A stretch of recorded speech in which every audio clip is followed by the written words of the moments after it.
Steve, it's always a good day when you wake up and the Red Sox whooped up on the Yankees. Let's go. Let's Dude, it was so go! good to see them. Oh, it was so good to see them in a playoff game again at all because this team decides half of the years to just come in last. And after being real bad, and this year not even knowing, like, we lost so many games after the the trade deadline. I thought we were going to be in trouble and, like, didn't think we were going to make the playoffs at all. And here we go. Beating the Yankees, dude. That feels so good. There's just That nothing feels so better. good. Absolutely nothing better Ah, than a Red Sox win. Nothing better than a Red Sox win I over the know. Yankees. And there's absolutely nothing better than a Red Sox win over the Yankees in October in an elimination game. It's just Oh, so sweet. 100%, dude. It was so great. And man, because I haven't watched as much baseball this year, just from being busy and then, being overseas for half the year and stuff like that. And this was the first game that I sat and watched the full thing, like, in person. It was amazing. It was so much fun. So for those of you who don't care about baseball, uh, the Red Sox, our favorite team, beat the Yankees, their arch rivals that they've been nemesis with for essentially as long as either program has existed. And it's just so good to beat them, and especially in high pressure situations. And If you have to you're giving me a funny explain, if you face. have to explain Red Sox Yankees to anybody listening to this, I would be impressed with how far our reach has gone. There's just no Someone's chance listening that and anybody like, listening to this doesn't know about Sox Yanks. I'm sorry. And if you don't, now you I'm know. trying to be considerate. I'm trying to not assume, but either way, it was so fun to watch them, and they pitched great and hit a few home runs, and just, oh man, in Boston too, felt so good to watch, and especially after the unfortunate scenario with the Patriots on Sunday, it was a huge pick me up and made me completely forget about that missed kick that sank us. So, you know, a sad day on Sunday and a way over the moon day on Tuesday. So I'm feeling pretty good coming into this because then we had What If. Today we're recording this on Thursday, so yesterday, right after having the baseball game, we had What If. And Tuesday also, we got the final Smash DLC announcement. Sora from Kingdom Hearts is coming. I don't know a single thing about Kingdom Hearts Never played it. except that Goofy's in it. I would rather have had Goofy in, to be honest, but a lot of people were excited about Sora. And then also Nickelodeon All Stars Brawl, dude. You've been The playing it. greatest game of all Tell me a time. little bit about. Yeah, tell me a little bit about Oh, it. well, yeah, you say I've been playing it. I literally downloaded the game last night and got a couple matches in against the CPU earlier today. It is such a wild game. It's similar to Smash, but it's more of that uncanny valley, if you're familiar with that phrase. It's like when something looks realistic, but there's something kind of off that throws you for a loop. And this is kind of the uncanny valley of Smash to me. There's a lot of games out there that try to imitate the platform fighter in the way that Smash does, but I gotta say, All Stars Brawl from Nickelodeon seems like it has potential. There's a lot of familiar characters. It's a very fast paced, um, fun to watch, entertaining game, and I think it could be a big hit going forward. Wouldn't be surprised if we see it at Evo one of these days, but that is neither here nor there. Yeah. Yeah, man. I've been thinking about getting it, and you've talked with me a couple times. I'm just, I don't play video games enough for it to be worth spending like $40 on one. My money goes into board games and fast food, and I'm totally happy with that. So maybe I'll check it out. I think if I would play, I would just play Smash, but maybe I'll come up and we'll give it a go, dude. I'm just saying. I was telling you earlier, if they put Gibby from iCarly on there, I know currently, currently there's no live action characters in this game, but they're all Nickelodeon, and iCarly's Nickelodeon. So I'm telling you, if they put Gibby on there, I will 100% download this game, buy all the DLC. I won't care. I'll stop playing Smash forever, and I will Oh, commit whoa. 100% of my time to that game. Um, but either way, it looks really fun. And for any of you out there that's interested, it's on all the platforms. Wow, So you say you're going to maybe you stop can playing run into Smash Steve forever online. if Gibby comes into 'Cause Nickelodeon All-Stars I'm Brawl. clearly not going to. I'm clearly Well, you not can't going say to. stuff I'm like being that if you don't facetious mean here. it, Justin. This is recorded. It's called an exaggeration, man. Well, but either way, you're on tape now. just a really, really crazy week. Whole bunch of stuff going on, and the craziest thing that happened though was the finale of What If. That was last night, and yeah, another finale, another show is come and gone. It's a little bit bittersweet because now we gotta wait quite a long time until Hawkeye being the next one.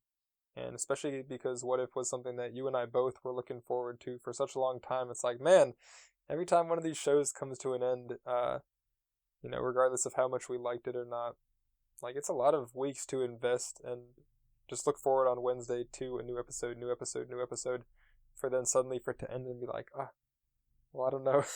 I don't know what to do now. But yeah, before we get into the finale, though, we'll circle back around to this. We had 2 episodes prior to this, episodes 7, 8, and 9.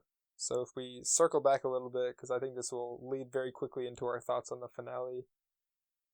Episode 7, Steve, what happened? What were your thoughts? So episode 7 was pretty interesting to me. It changed the dynamic of the show a lot for the viewer. In a show that's been relatively bleak with a lot of kind of apocalyptic ways that the universe turns out with all these different what if scenarios, it was really nice to see an upbeat, funny, just entertaining Thor episode. And this to me had a Ferris Bueller's Day Off / Looney Tunes vibe to it. The end scenes where he's like rushing to reset everything on the Earth that he like made a mess of before his mom arrives. Was like the exact scene from Ferris Bueller's Day Off where he's running alongside the car, and then when he and Captain Marvel are duking it out, one of them gets punched basically to the next continent, and you see as they fly through the air the different names of the countries down below that seem just like very Looney Tune-esque. And they also have their one-on-one fight in like the middle of the desert, which seemed to be like very reminiscent of like Wile E. Coyote Roadrunner showdowns in those classic Looney Tune backdrops. So this episode was just like very upbeat and like goofy and a lot different tonally than the rest of the series, and I really enjoyed it for that. It was a delight to watch. Seemed a little out of place given like the tone of the rest of the show, which did throw me a little bit like watching it initially, but as I settled in and just enjoyed it for like the comedic ride that it was. I thought it was a great episode, and the ending, what sets it up for episodes 8 and 9 here was something that completely caught me off guard. But I wanted to get your thoughts on the episode as well before we talk about the ending. Yeah, I thought it was just a lot of fun, man. I don't know. I laughed more during this episode than I did any of the other episodes, that's for sure, which was the intent, I'm sure.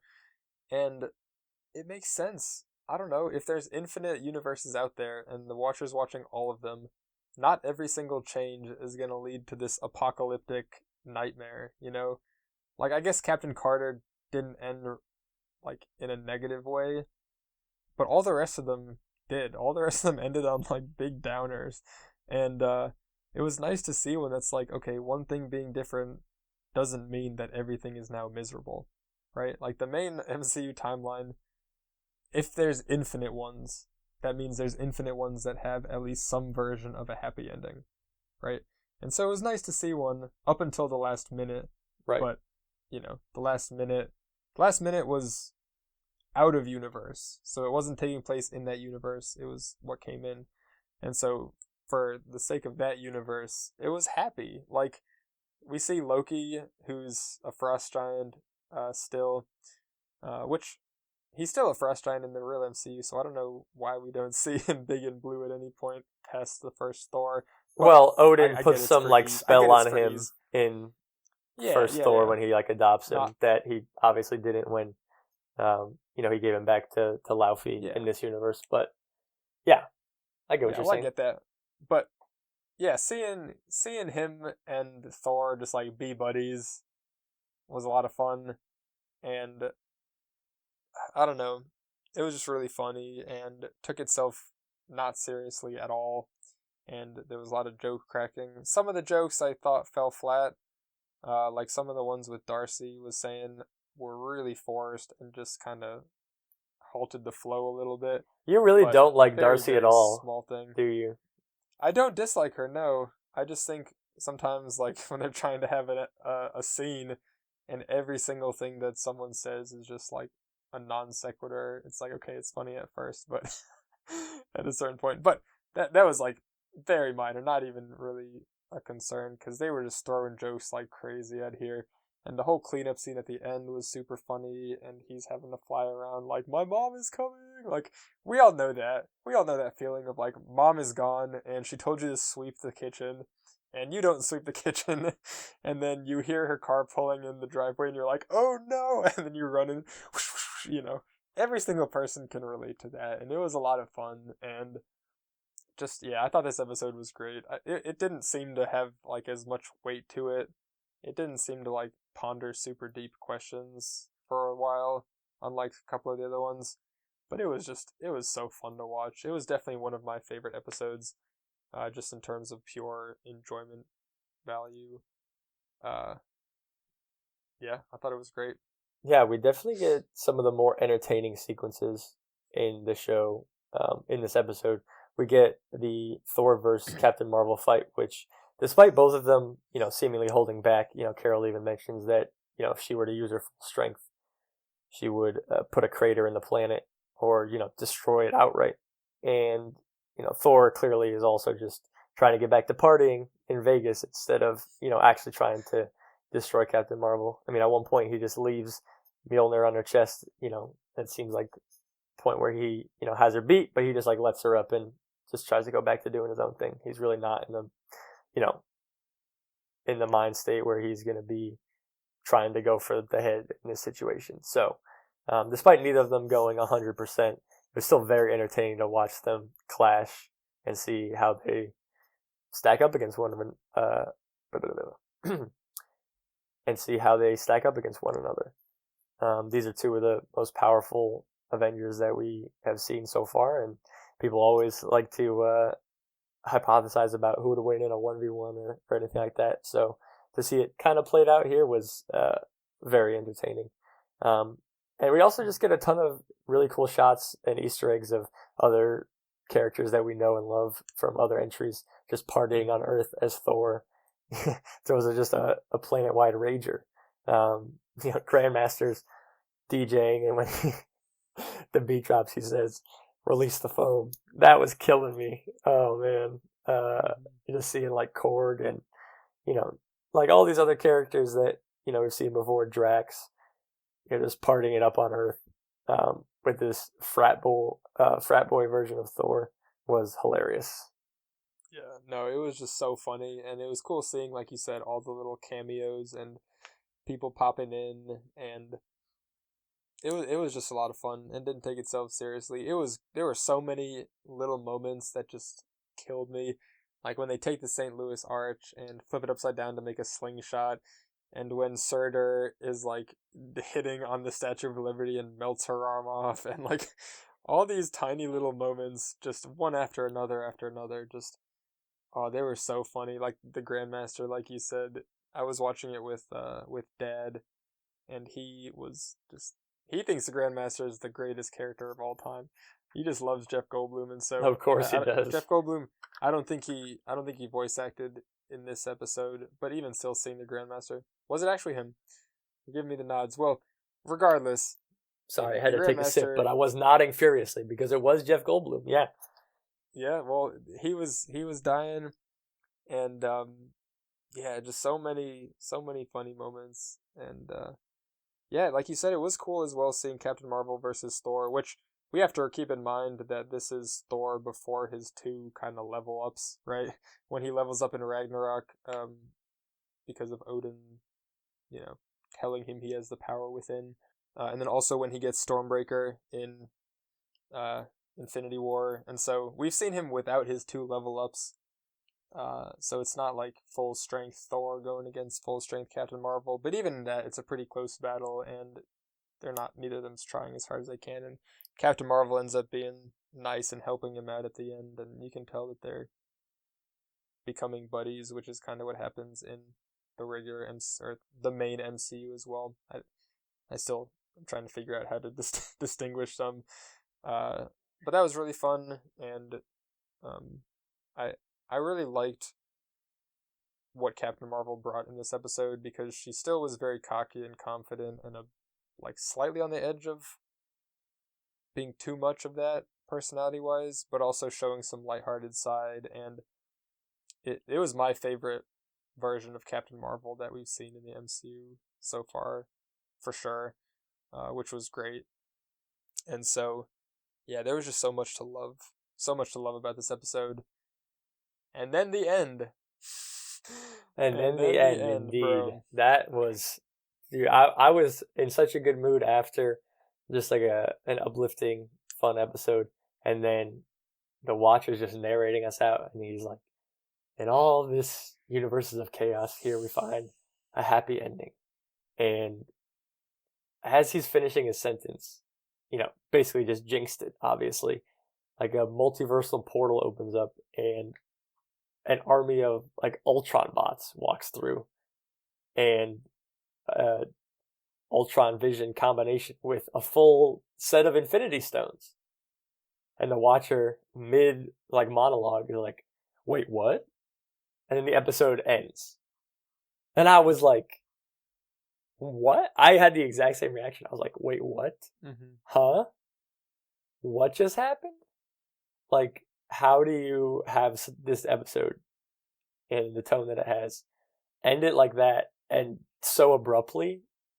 I was livid watching that they didn't immediately follow it up. But that kind of confirmed to me that there was going to be some big connection at the end of the season for these universes, or at least some of them, because that's not something you just drop at the end of an episode and don't follow up. Well, I don't know. I wasn't so sure because in the zombie one, there was a zombie Thanos, which is a huge deal with the stones. And at the end of, the Hank Pym one, Loki took over the Earth. Those are not the same level as Ultron multiverse with all the stones, right? But those are massive, massive cliffhangers to just drop last second out of nowhere. And I was pretty sure that was what this was going to be until I saw the title for episode 8, which was, yes, what if Ultron won? And then I was like, oh, let's go. It's all coming together, which we had both said from the beginning, right? We had said they're going to come together in some way. It's the MCU. There's no way it's not going to. We didn't know quite how it was going to. But man, when it did, it was great. It was great, dude. Episode 8 just came out swinging. And, oh my goodness, I have so many thoughts. Let's just treat these last 2 episodes like it was one big episode. Because for all functional purposes, it was, right? It was basically a part 1 and a part 2. Mm-hmm. But, man, it just hit like a truck. It was like, well, what if Ultron won way back, right? He's making the Vision body, but the Avengers aren't able to steal it, and so they're not able to put Jarvis into it. And so we end up with an Ultron with the full vibranium, half vibranium, half person. I forget exactly how Vision is explained. Yeah, he's synthetic. A fully... I don't even know what to call it. Yeah, he's made of vibranium, but he's basically the ideal form that Ultron was trying to, put himself into in Age of Ultron, and in this What If episode, he achieves getting into this form, which clearly is a good thing in our timeline that the Avengers stopped him from doing that, because we find out that basically they're unable to stop him once he acquires like the Vision body, and is able to, with the help of the Mind Stone, which is of course in the body, launch nukes all across the planet and basically turn the Earth into like a nuclear winter, planet wide. And yeah, like Ultron wins and achieves his mission. Like, you don't need to drop a city out of the sky where you can just nuke the entire planet. Like Jarvis in the movie was, locking Ultron out of the nuclear codes, as Tony discovered at the internet hub in Norway. But like, that doesn't happen in this episode, and Ultron doesn't have to go to Plan B of dropping Sokovia miles out of the sky, but he instead just nukes everything, and it's super effective. Yeah, it's crazy, and we see that Hawkeye and Black Widow are the only two to survive because they're up in space on some mission, right? And even still, when they landed, bro, they would be just totally donezo. Like, unless they came back radiation, hello, 200 years afterwards, like, they would be just absolutely donezo, because there'd be no one down there cleaning up the radiation or anything. So, no. But that's fine. Suspension of disbelief and whatever. But they come back and they just see this planet that's just literally everybody's dead except for them.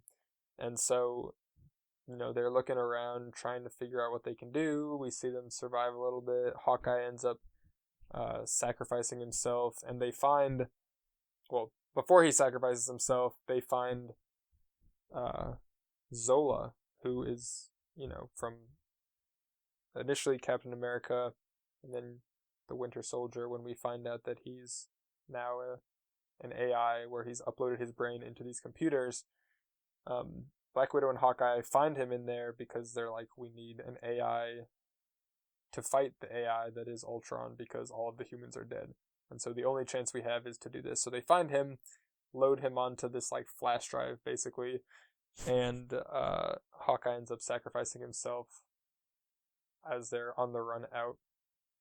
And so Black Widow is left alone on this planet. That Which, even Ultron by the way, if I can cut in for a second, it totally leads to one of the most gorgeous shots of the show. Like, the animation in this episode in particular, I think, was head and shoulders above anything else we've seen, other than maybe the Doctor Strange, absorbing like other creatures sequence, which I thought was amazing as well. But like Hawkeye letting go and falling into this just wave of Ultron bots in slow motion as the light came in from the grate above was just a beautiful shot. And there's a couple other ones later in this that just stood out to me in particular. So I just want to shout out, I know they get a lot of shine for this episode in particular, for this series in particular, but like the effects and animation teams just like completely killed it this series. And I just want to see more from them going forward with what they've shown so far. Yeah, absolutely. But you can continue with your point. Sorry, I had to give a quick shout out. Yeah. Well, I was just going to say Ultron, the main guy, ends up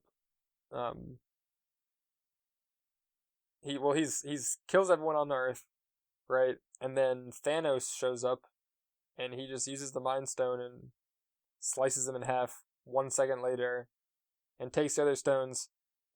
Thanos shows up through the portal and Ultron's like, interesting. And with the Mind Stone laser beam, just whoop, slices Thanos in half immediately, even though he had a gauntlet full of 5 stones. Which, how did he have 5 at this point? Yeah, I mean, Thanos didn't... But it doesn't make sense. There's so many... How did he get the Time Stone when the Time Stone is on Earth with...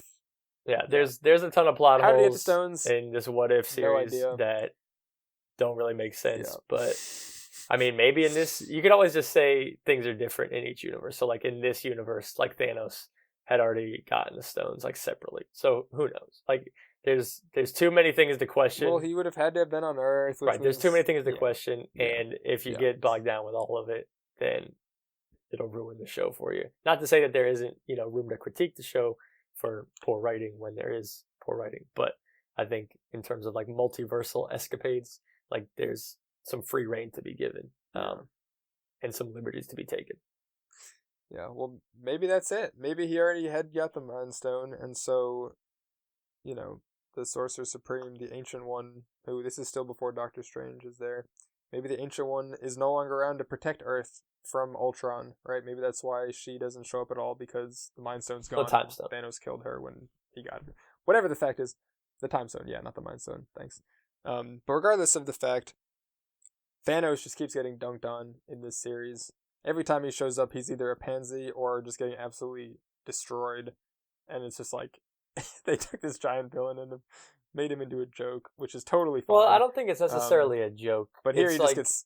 one of those things that you have to do to establish... This I think was done quickly for comedic effect, but also to just show how strong Ultron was. Like, he mastered the mind gem, like, he, formed with it immediately and, like, understood it way faster than, like, Vision, even in Infinity War, in, his introduction with Wanda, is like, I still don't know what this thing in my head is. Like, he doesn't understand the full potential of the Mind Stone. Whereas this Ultron clearly, like, knows what he's capable of, sees this Thanos walk through with 5 stones, like, immediately computes him to be a threat and just takes him out without even, any fanfare. So I think they're doing the thing where Rhodey. Yeah, obviously War Machine can survive it, but Rhodey's pretty happy he didn't get hit with that War thing. Machine can survive it, but Thanos can't. But yeah, I would get the feeling that for this show especially, they're doing what shows and movies often do, is when you have to establish a new threat, you have to somehow make it, bigger and badder than the old one. And what better way to do that than to show them, like, deposing of the old threat, or replacing, or just defeating completely. So, yeah, but when you show it that in a way that is just kind of goofy like that, and it was done for comedic effect, like, there's no denying that it was done like that to be a bit of a chuckle, and it's just like, well, then it's not saying that you're necessarily stronger, it's just saying that, oh, this is funny, like, oh, haha, look at this. But regardless, not that big a deal, because it's a short episode, and they had to get him the other 5 stones anyway. But Ultron ends up with all 6 stones now, and he just goes planet to planet, just straight up killing everybody, because he realizes, oh, humanity is not the only evil, just life in general is evil. Kind of, in some ways, I guess, how Thanos was saying, like, there's not enough resources because people use too much, right? So his alternative was cut it in half and let everyone, have double the stuff, essentially. And Ultron's like, nope, humans are the problem, which apparently includes humanoids in every other species, and he just goes and we just see a few planets that he just goes to, kills everyone, goes to the next planet, kills everyone, goes to the next planet, kills everyone. And it's like, geez, he just is not messing around at all. Like, we see Thanos in Infinity War, and before we see Thanos just kind of methodically going place to place, which, granted, he's looking for all of the stones, and he doesn't get them all until the end of Infinity War. But Thanos does his snap, and destroys the stones, and that's it. And he doesn't use it for any more.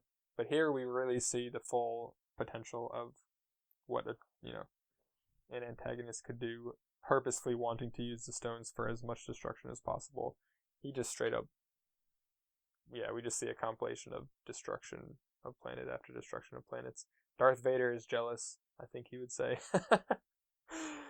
The Death Star has nothing on fully decked out Ultron. That's for sure. He was just completely washing, like, places that we have seen before. Like, he just firstly shows up in basically, like, he forms this Ultron, like, Death Star to take him throughout the universe, and just teleports it basically right above Asgard, power stones it vaporizes the entire thing instantly. Like, he is just, with Odin still being there and everything. So this is like pre Ragnarok. Obviously Odin's, like, still there, and although it is post Dark World, so with Loki having taken Odin's spot at the end there, maybe he's not there. Either way, like, Ultron's eradicating all life in the universe. I mean, we know that Thanos. Odin's probably in the way of that at some point. We know that Thanos didn't go to Asgard. We know that Thanos didn't go to Asgard because of Odin. So even when Odin was older, he still was enough to at least keep keep Thanos away, which this was pre-stones. I mean, Thanos had the Mind Stone at one Oh, point, yeah. so it even kept him away, but not enough to keep Ultron. Well, yeah, comic book Odin is one of the It's most amazing. ridiculously busted characters in like all the lore. I know. So, I'm so sad we didn't get to see that. yeah, fully. it's a little bummer that we didn't get to see, you know, the All Father at his peak, but it's fine because it allows Thor to step into that role. Hopefully in Love and Thunder, that'd be awesome if Thor becomes the All Father. But that's again neither here for sure. nor there. But yeah, Ultron basically, you know, methodically goes. You know, this is not necessarily methodically because he does it so fast, but systematically, like planet by planet, realm by realm, like every single place in the universe, he just wipes out. And this is like he's just kind of basking in his like mission being complete, as you know he feels his objective is like final here, and the Watcher starts like narrating, and he is narrating like his own demise here. It's crazy. He starts talking about how Ultron is like completed his mission and is, you know, standing alone in like his glory, alone in the universe, and how he became aware of somebody else, how he became aware of the Watcher. And here the Watcher's like, wait, what is it? Oh, hold on a sec. And like Ultron like turns around and he like looks at the Watcher. He's like, I see you. Who are you? And he's like, how do I get to you? And then the Watcher like wipes away his like viewing window. And we see kind of where he's like been watching all these stories from. There's this mirrored crystal hallway that he can just look into any universe from, apparently. But it seems to be like outside of time and space. So not sure exactly where this is. Maybe it's in a place like the TVA or He Who Remains kind of castle at the end of the void there. But yeah, the Watcher, by just narrating what's happening, makes himself known to Ultron, which was an insane moment to me. But again, not to be outdone, the rest of the episode right after this just like blew me away. Ultron like shows up in the Watcher's kind of multiversal Netflix lounge, and they have a quick conversation, and he tries to like destroy the Watcher, but the Watcher like casts him out basically of his little lair, and like reflects momentarily. He's like, what is going on? How is this possible? He's not like a multiversal being. He shouldn't be able to like come into my space. This could threaten the entire multiverse. He's freaking out, and then Ultron comes back, and then they really start to fight. And this is probably the coolest sequence in the entire show for me, and maybe the entire Marvel TV slate so far. Honestly, this sequence blew me away 100%. But I don't know if I can put it necessarily over the finale of Loki. Oh, that's tough. That's very tough. It's very different. I mean, the finale of Loki was not like a spectacle, and this was. Yeah, spectacle is the exact right word to describe what happens, because, man, Ultron and the Watcher go at it. And the Watcher, you know, all we've seen so far is him just chilling in his little robe. And, you know, we don't know what kind of abilities he's got, but we get to see, you know, his arsenal against Ultron here. Ultron's kind of beating him up a little bit, and the Watcher takes a second to like power up. He gets struck by lightning and goes Super Saiyan a little, and he has this sweet set of armor, which looks pretty accurate to the comics as well. I had to look that up after because didn't want to look up too much on the Watcher beforehand, prior to the show, to potentially get any spoilers. So I looked up the Watcher armor after this episode aired and was pleasantly surprised with how well they did at bringing it to the animation here. Marvel historically has done a really good job, I think, with updating their comic looks for like kind of the modern movie. But they do a good job paying homage to their classic comic looks, especially in for example, WandaVision, like the Halloween episode where she and Vision are in their classic, extremely corny looking comic outfits, but they're, Halloween costumes, and not the official look that they have in this universe. So I liked seeing that the Watcher's look was basically the same as his comic counterpart, and he's got some firepower. He was able to withstand everything that Ultron threw at him, from blasts from all 6 of the stones at once, to the Power Stone scepter just being beamed right at him, to Ultron punching him through the multiverse, one universe after the other, to Ultron trying to crack his skull open, basically. But we see a lot from Ultron here too. Like, there's just so much going on. This fight was so Dragon Ball Z to me. I loved every second of it. There are just some exceptional looking animation shots. We see the classic comic book black dots, which Jack Kirby used to use a lot for designating something as kind of cosmic energy. So we see the strength that these two characters have, and to see them just go at it is it was just pure popcorn action for me. I loved every second of it. Oh yeah.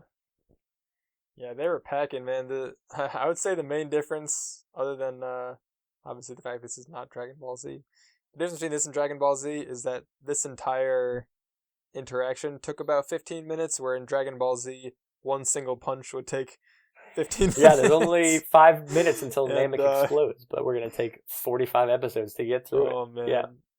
Okay. Dude, so much love for Dragon Ball Z, man. That show is so great.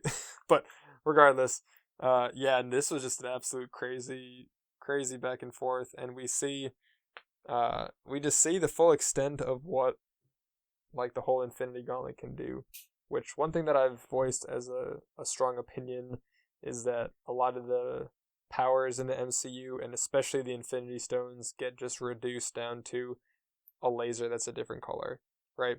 And this was, on Titan in Infinity War, we really see that that's not the case, and in smaller moments as well, like in the collection on Nowhere, when Thanos in Infinity War uses the Reality Stones to change everything, and slices up Drax and Mantis and all these different things. And then later on Titan, when he fights Doctor Strange, those are really the 2 times that we've seen the Infinity Stones be more than just a different color laser. And this was a moment when we got to really see that and see the full power of them.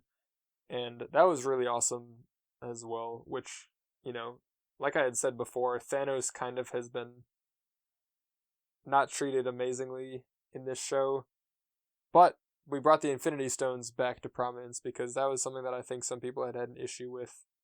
Maybe I'm projecting here, but in Loki, where it's the Infinity Stones now literally don't mean anything, and it's we just spent the whole last 3 phases making them the biggest deal in the world, and now they're nothing. And so this was cool to see them treated the way that they had been before, as these are all of the universe packed into these 6 little stones. And that was really cool. So the action was insane. It was intense. I didn't know what was going to happen, because we know that What If Season 2 is coming, so I assumed that the Watcher wouldn't die, but we had no clue, since this is probably not going to have a whole lot of effects on the live action MCU.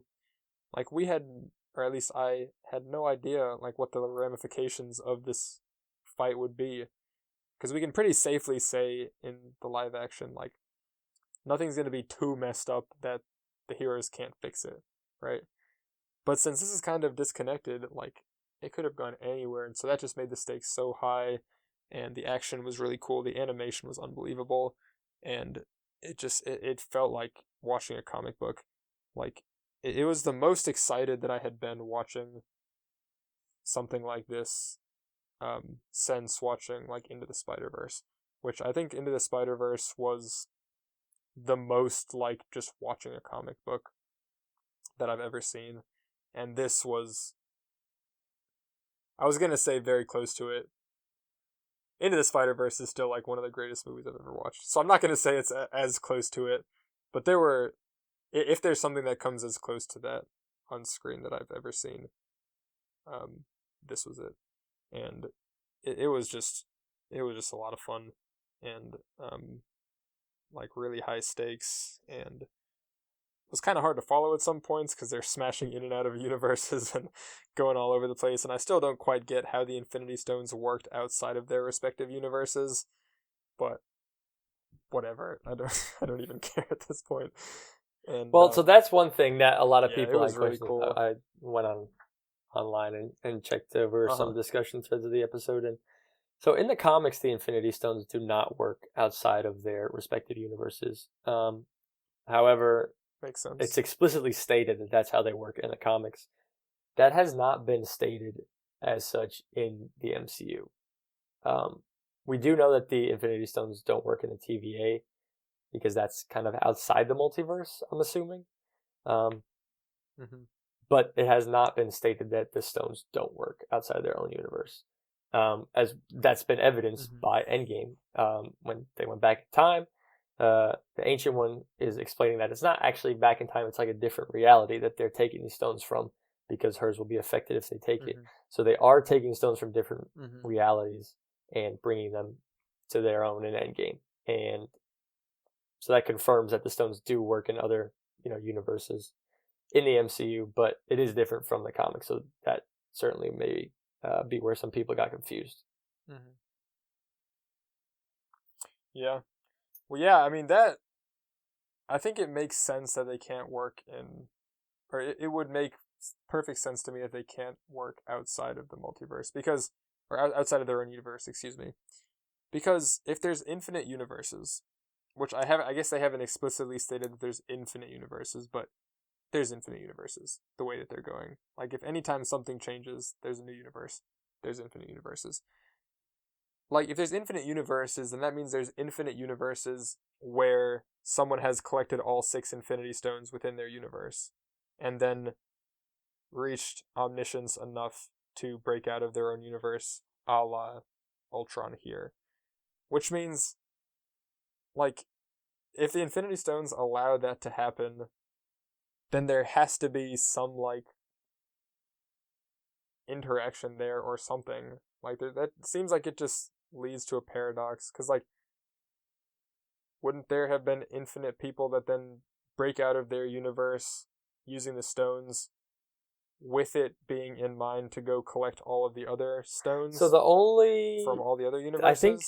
Yeah, I was thinking about this as well. The only reason that Ultron became aware of the Watcher is not only did he have the stones and he was, supremely powerful, but he was alone in the universe and not, like, focused on anything else, as well as the Watcher was narrating. Like, the Watcher was specifically watching this universe and narrating, and that is what revealed himself to Ultron. Yeah, so, because the Watcher is not, like, omnipresent, like, he has to go specifically watch whatever he wants to watch. Like, he can't just see everything all at once. This makes me think that this could be, the isolated scenario. Because, with literally infinite universes, there's infinite times that this would happen also. So, I feel like it would be a conflict that could never get resolved truly, because it's happening over and over and over again across these different, multiversal levels. But, we just see some crazy shots in this episode, and to me, like, the artistry and everything going behind this episode totally outweighs any potential plot holes with multiverse stuff that is bound to come up. So, this to me was the best episode of the show, easily. Oh, hands down. Not even particularly close in my opinion. I didn't even mention it. They had a Galactus reference when the Watcher's on some planet and Ultron just grows as big as a galaxy, and he just chomps down on it. He looked exactly like Galactus with the helmet that he had on, getting huge, eating cosmic entities. Like, that was so Galactus, and I freaked out for a sec. But this episode overall, stellar, and obviously, leading in from the past episode, confirmed that the show certainly is going to tie in at the end here, as well as the cliffhanger that it left on here. Ultron kind of knocks the Watcher. Well, he's trying to crack the skull of the Watcher, and you see like steam coming off the Watcher's head and cracks of light beginning to fracture across his forehead. And the Watcher summons up enough energy for one last punch, and he gets Ultron's arm off his head, and he disappears into the background.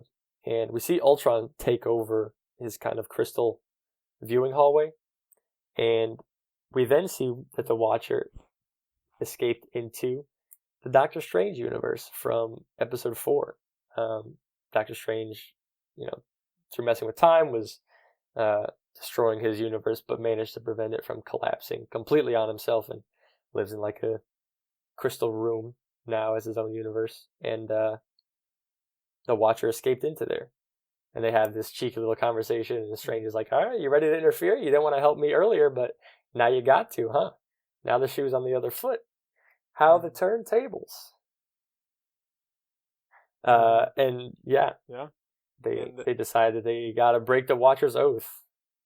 Yeah, and as if there was any doubt that the finale would follow this, like the storyline, this just confirmed it. I mean, it was pretty clear that was going to be the case anyway. Like, once the Watcher gets involved, that was going to be the case.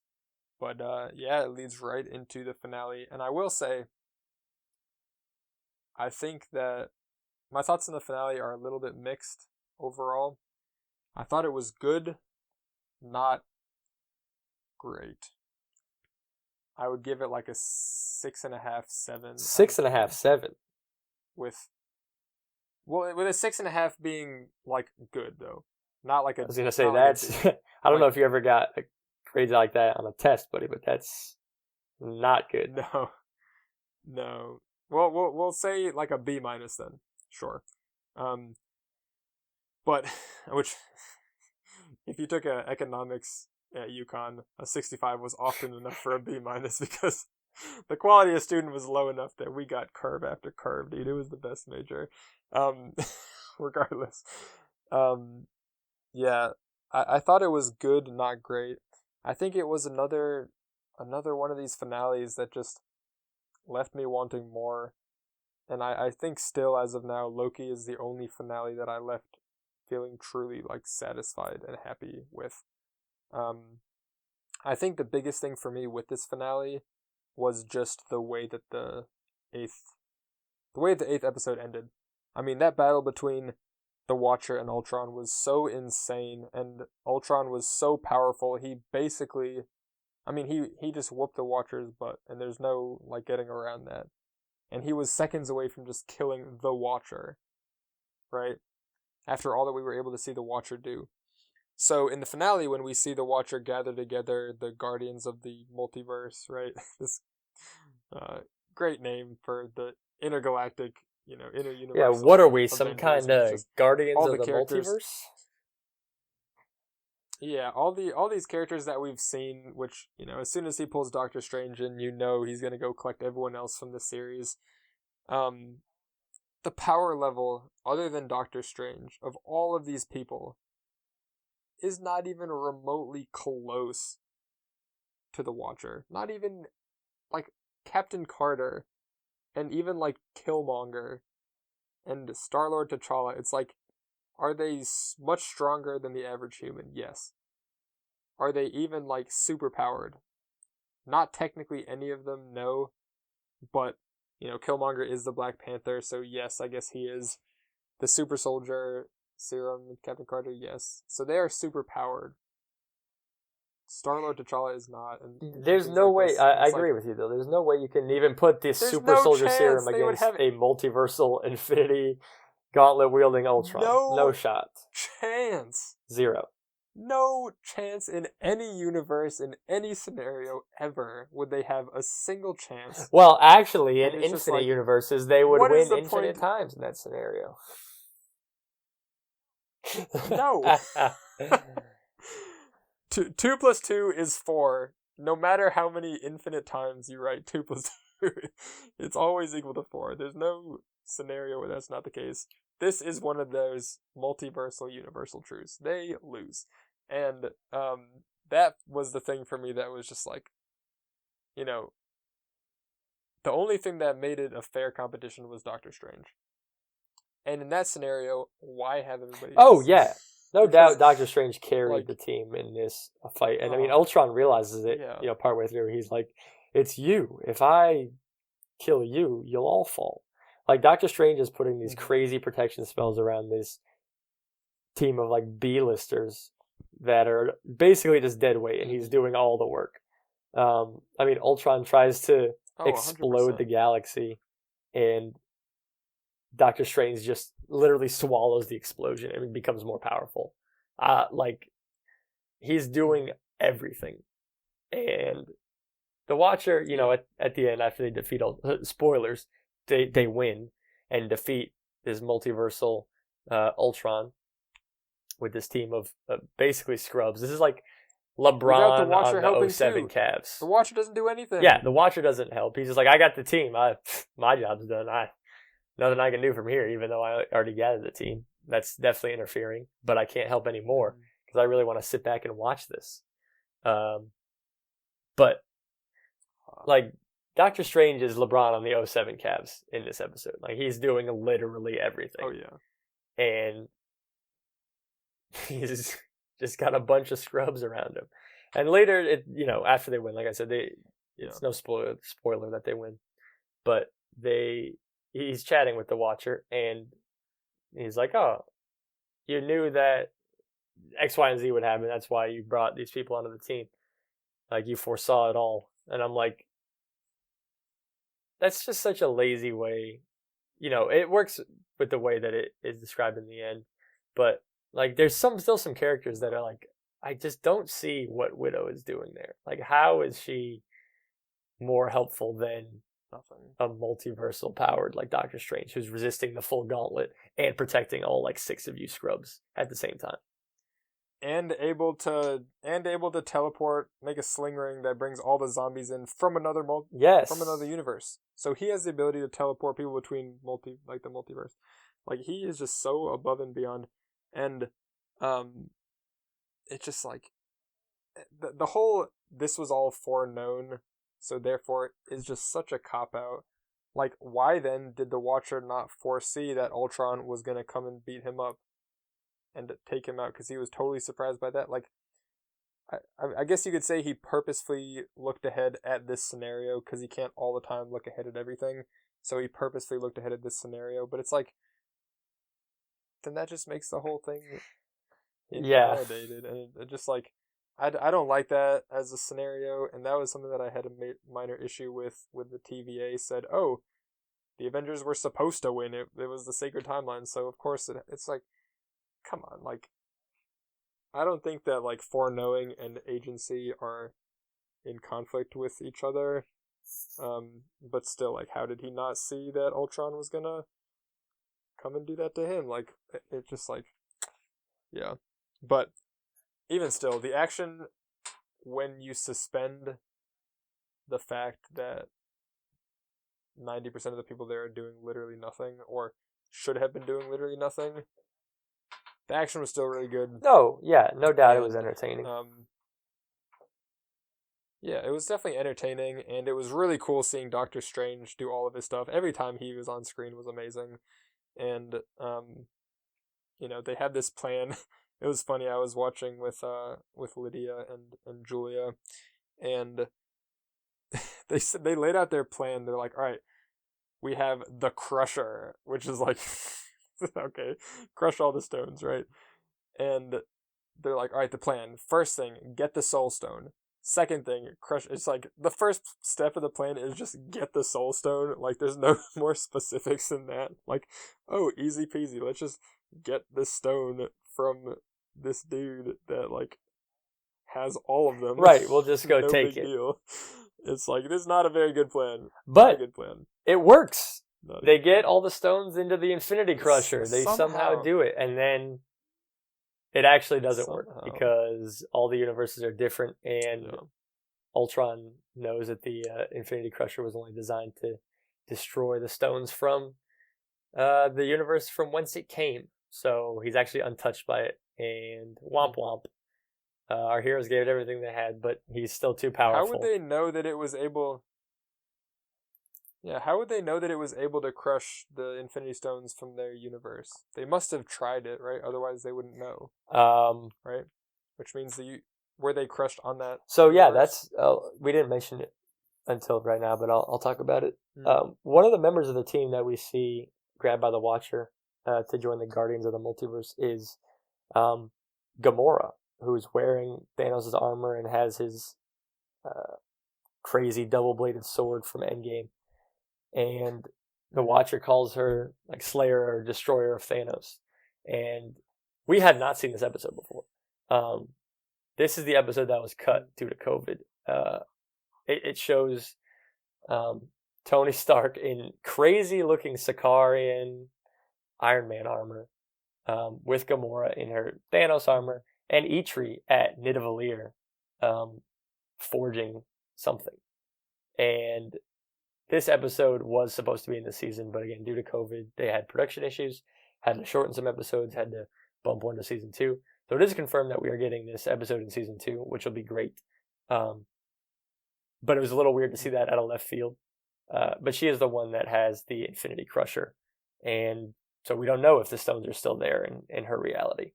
But they clearly don't work on Ultron stones here. And the day is only saved when Black Widow fires the arrow containing the Zola virus into the air, and Captain Carter like catches it and stabs it into Vision/Ultron's eye, and the Zola shuts him down and like destroys Ultron from the inside, which was another thing I found hard to believe, that a 1940s analog program could beat the most advanced AI the universe has ever seen, but it's whatever. I'm fine with some computer jargon being the way that they win. So they defeat Ultron, and the day is saved until Killmonger, who, shock of all shocks, decides to betray the team, picks up 5 of the stones, except for the Mind Stone, which is still in Vision Ultron's head, and he proposes to the team that they should just take the stones and use them for themselves across their own universes and fix everything that's been done wrong there. And of course, everybody knows he's completely lying and he wants to use them for himself. But once again, he betrays the team. And then the Zola Ultron Vision bot stands up, and he still has the Mind Stone in his forehead, so he kind of calls the remainder of the stones to him, and Killmonger calls them back with his insane vibranium suit that he stole off the Ultron body. And they're like having a force pull contest with the stones in the middle. I thought they were going to. I also thought they were going to explode, like the lightsabers. Oh, The Last Jedi was stop! so Don't terrible. remind me of these god awful Star Wars movies. I think about that ever again. Ugh. I apologize. I have to throw up in my mouth real quick. Okay. Where was I? You made me lose my train of thought. Okay. Yes, they're pulling the stones apart. Thought they were going to break. Stones. They didn't. But Strange realizes that this was part of the Watcher's plan all along. Even if they defeat Vision/Ultron, the stones are still able to be weaponized and used by somebody, with nefarious purposes. But Strange is able to collapse kind of a universe around Killmonger and Zola Ultron as they're fighting for the stones, and just keeps them basically in a little hamster ball universe. And he's going to watch them to make sure that nobody breaks out. As long as they're both pulling equally on it, like the first one to give an inch will get destroyed. So they're both going to keep holding it there potentially forever. So we'll see what happens if that gets revisited ever. But show ends with Strange now watching over this little pocket universe within his own pocket universe. And everybody else heads back to their own realities. Except for Widow, who obviously was from the universe where Ultron destroyed everybody. So the Watcher drops her back in the universe from Episode 3, where all the Avengers died, and he leaves her. She's like, "Where are we?" He's like, "A universe that lost its widow," and we see Captain America and Captain Marvel and Nick Fury fighting Loki's army, like was foreshadowed at the end of that episode. Mm-hmm. And Black Widow comes in, kicks Loki off Nick Fury, and mind controls him with his own scepter and saves the day. So it seems like things all worked out well for our heroes in the end. The one bad member of the team was there on purpose so that they could lock away the stones safely from anybody who would want to use them evilly, and everybody goes back home happy. So a high note to end the season on. Yeah. And overall, I thought another solid hit for Marvel here. I'm not going to say What If was necessarily a home run. I think there were some episodes that were varying in strength.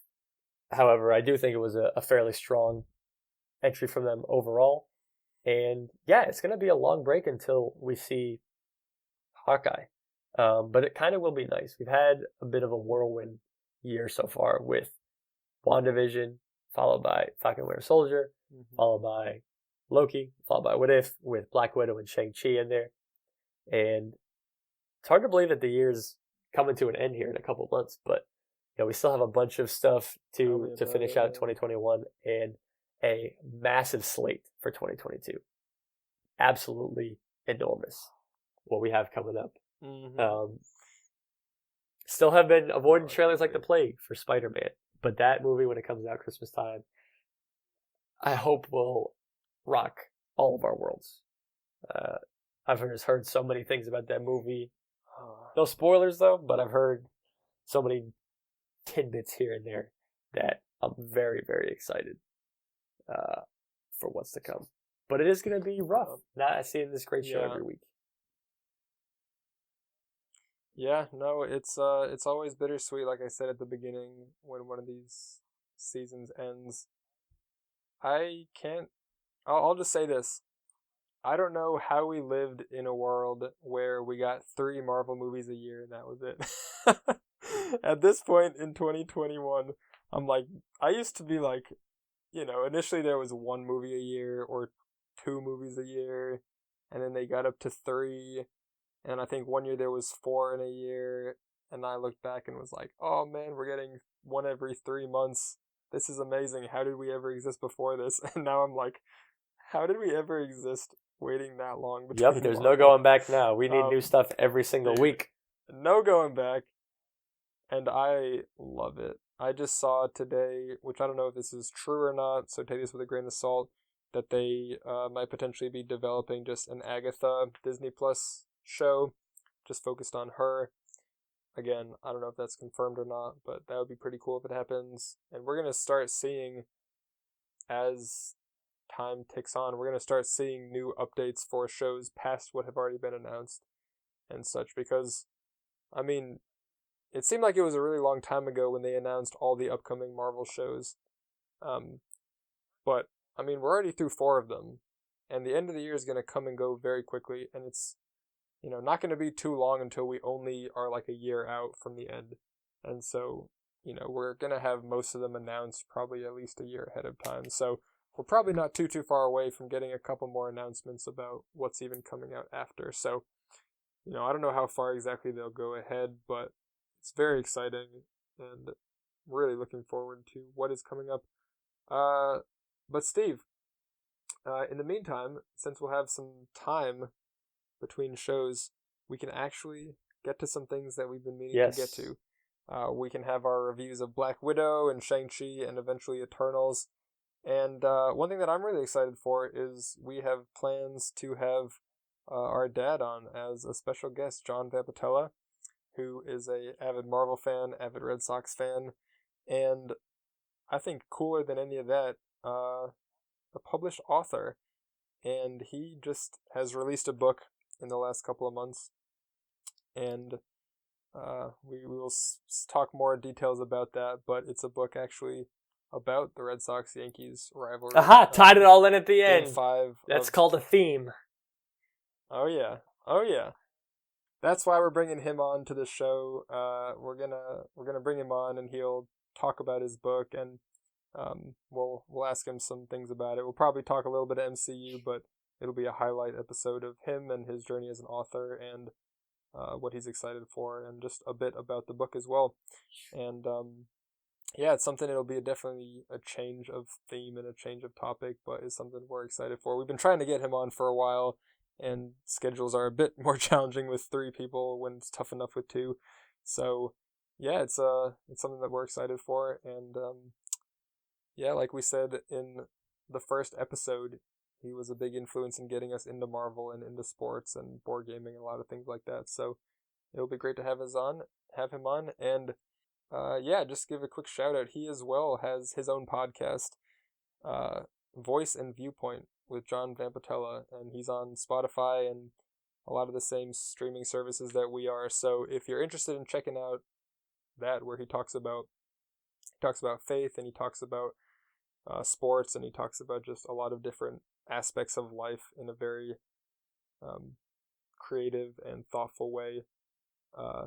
Yeah, they're pretty short episodes and really high quality, so go ahead and check that out. But we'll do more when we actually have the episode with him. But we'll be able to keep everyone updated on that. So it's exciting that now we have a bit of time to work on some of these other projects. But man, what a way for the show to go out, man. What a way for the show to go out. I think overall a really high quality show, and I hope they do more animated stuff. I'll be honest.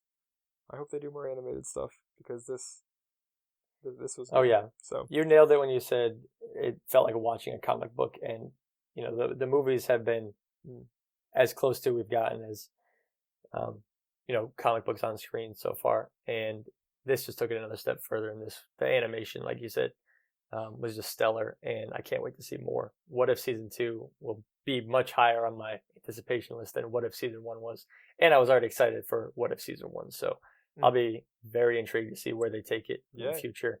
But now we have a nice little hiatus before Hawkeye and Eternals come out. Yeah. Steve, yes. One last question. Back when we did our episode looking ahead at the Marvel shows, we asked each other what our most anticipated show was that was upcoming. I said Moon Knight. You said Moon Knight, but also What If? Just one word answer. Did it live up to it? Yes. You heard it from here, folks. Go watch What If again. If you watched it. If you haven't, what are you doing? Why are you listening to this? And yeah, we will catch everybody next time. Peace. Deuces.